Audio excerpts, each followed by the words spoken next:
of that really is still being done with the head, not with the fists.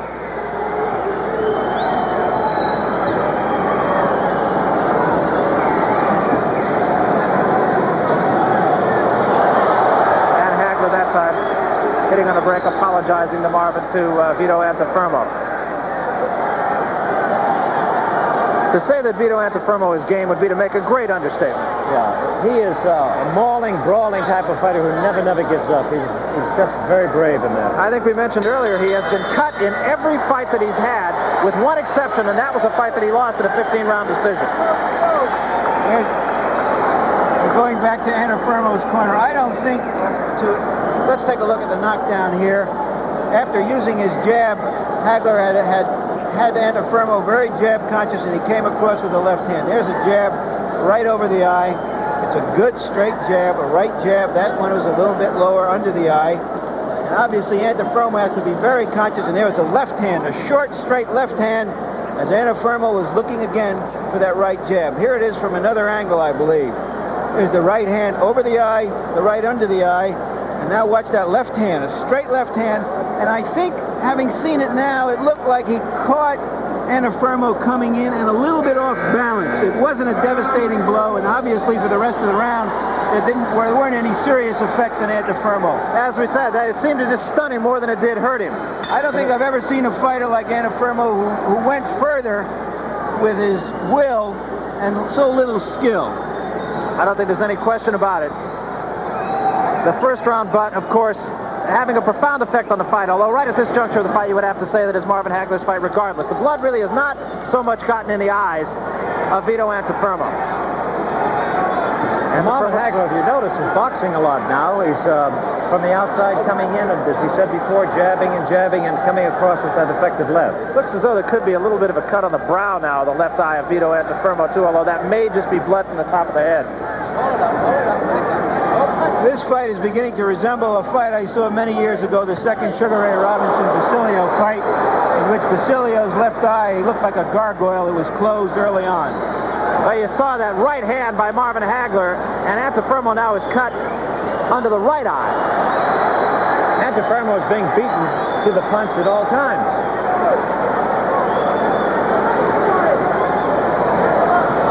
He just won't stay on the outside. He must get on the inside. And the blood really showing actually from under the right eye of Antuofermo even more than the cut from the butt. It is well under the right eye, alongside the bridge of the nose, actually.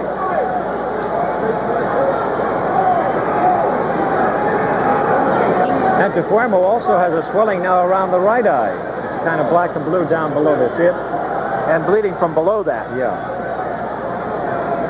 What had happened before the operation with Antuofermo was that he actually bled internally first, and then, of course, the blood had no place to go, so it cut much easier. That was the reason he had that operation in the first place, was to smooth out.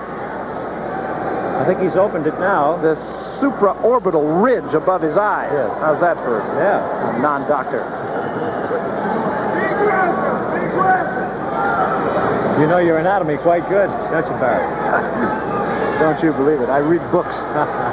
My mother still wants me to be a doctor. Not too late. Got to have something to fall back on when you're in this business. Once again, Marvin Hagler forcing the action here and really having it all his own way. And now Antuofermo comes back a little bit. Antuofermo fighting on guts, there's no question. And the most blood now, ironically, on Antuofermo shows from the right side of his face, which was not the side of his face that was damaged early on. Antuofermo takes so many punches just to get 1 to 2 in.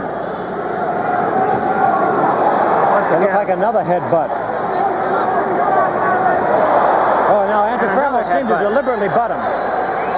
And now Hagler gets the warning, and more blood shows from now the right brow of Vito Antuofermo. It is not pretty.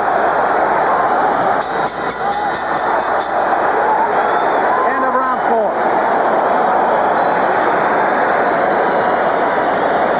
Looking at Antuofermo, very definitely the ridges over his eyes that used to spring leaks all the time have receded. But as I said earlier, he's now springing leaks from every place else. Yeah. Although he does have a cut, I can see right now, he's got a 3 or 4 inch gash over his right eye, and that's the cut that could end the fight? Right there, You can see them trying to treat that cut over his right eye. That's the one that can end the fight.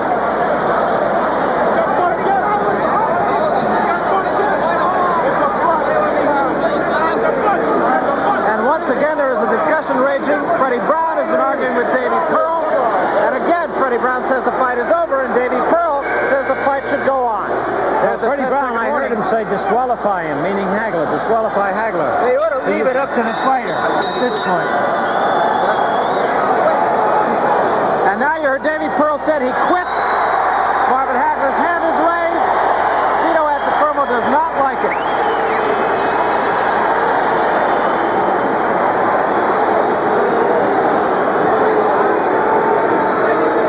And it is a fight once again. There was controversy coming into the fight. There was controversy after the fight. There is a lot of booing going on.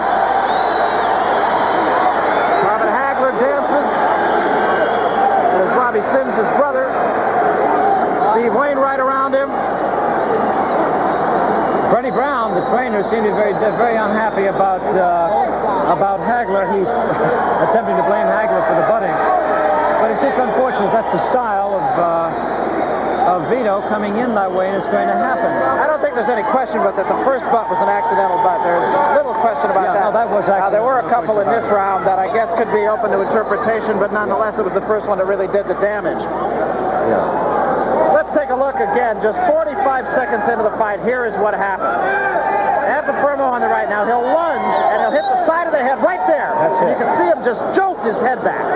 And right there, you can see the blood start to form already. Vito feels it, knows he's been cut, puts the glove to the head, and for all intent and purpose, that was really the end of the fight. That's right. You look at the winner, Marvin Hagler. It'll be interesting to see as Larry Merchant tries to fight his way in to talk with Marvin Hagler, and we'll have the champion in just a moment. It'll be interesting to see what he has to say. I would not be a bit surprised if he would not be willing to give Vito Antuofermo yet another shot just based on the way this one went. No, I don't think so. I think that's quite final. Marvin Hagler holding the championship belt high above his head. Hagler... They ought to have a little better security in the ring, don't you think? It is a mob scene in the ring right now, but it's been a fight that has been, as we mentioned, wrought with controversy right from the beginning. There was controversy before the fighters ever got into the ring. There was controversy at the rules meeting yesterday. There was controversy at the weigh-in today. And we get to the fight itself, and right away there is more controversy. Another great irony is the simple fact that at the rules meeting yesterday, during which time there was all this discussion about just what could be used on the cuts, Freddie Brown kept quiet. Tonight, he was the guy that was doing the screaming. Right now, let's go up to Larry Merchant, who was with the winner, Marvin Hagler. Okay, Marvin, how did you see what happened in the first round? Well, you see in the first round, Antuofermo comes straight at me with his head. That was his own fault. He knows that he's vulnerable to cuts and everything like that. Seemed like he would have tried to keep away or whatever instead of ramming straight on with his head. You're not suggesting that he did it deliberately. He was just leading with his head. No, he was. And in our first fight, that's what he done here. But I'm glad that we had a great referee today that was very aware of everything. And he watched the butts, he watched the holdings and everything. So I felt very confident there. At least I had a good referee in there. And I just wanted to, I really wasn't loosened up yet. I was just starting to put things together. What did you think of all of the furor that was going on in his corner with Freddie Brown? Brown apparently wanted the fight stopped on a technicality, and meanwhile he was giving Antuofermo a chance to heal. Sure. Well, you know, I think that they did come in with some of that stuff on top of his head. I don't know what they were using, but it's kind of dangerous to another fighter because that stuff gets in my eyes, and which it did. I went back to my corner, and he wiped it out of my eyes. It's kind of bad. It blinds a fighter. Once the fight continued, were you deliberately going for that cut? It did not appear to be in a I wanted to dangerous knock place. him out. I was just putting my punches together, which you see me just starting, loosen up, putting my combinations together. I felt like I was a little tight in the beginning, but I knew that this guy wasn't the same fighter that I fought back there in '79 because he was much too easier, and he gave me, I moved, had a little bit more distance. Like I said, after that fight there with Antuofermo the first time, I went back to school. What did Antuofermo say to you at the end? First of all, I just want to say that Antuofermo helped me buy my mother right there a house. And I want to say thank you because it's her birthday, June 17th, and that house will be hers. What did he say to you at the end? Well, he wants another rematch or whatever like that. Hey, it's not fair way how things have to end that way, but hey, in this game, everything counts. So Where do it you wasn't go- fair the way they took it from me in the draw either. Where do you go from here? Is Hamsho, it seems to be the only middleweight who has earned a clear shot at you. If we can make big money the way that I want to make the money, $1 million or more, I know that gladly we'll take the fight. What about all the welterweights that seem like they can't wait to get a shot at you? Sugar Ray Leonard, Tommy Hearns, Wilfredo Benitez. That's good. If I was a weak champion, they would have been on top of me sooner. But I'm a strong champion. I just want to concentrate on this division, bring the respect back to the middleweight division. And if Sugar Ray Leonard or Tommy Hearns want to move up into my division, come on, fella, because I'm looking for a big payday. When you were at ringside with us at HBO for the Sugar Ray Leonard fight, you took a look at Leonard for 4 or 5 rounds and you said, I think he should stay as a welterweight. Yeah, I do feel that way. I still feel that way. I think that all the titles should be combined. I am the true 100% champion, and I do like that because I have both belts. And I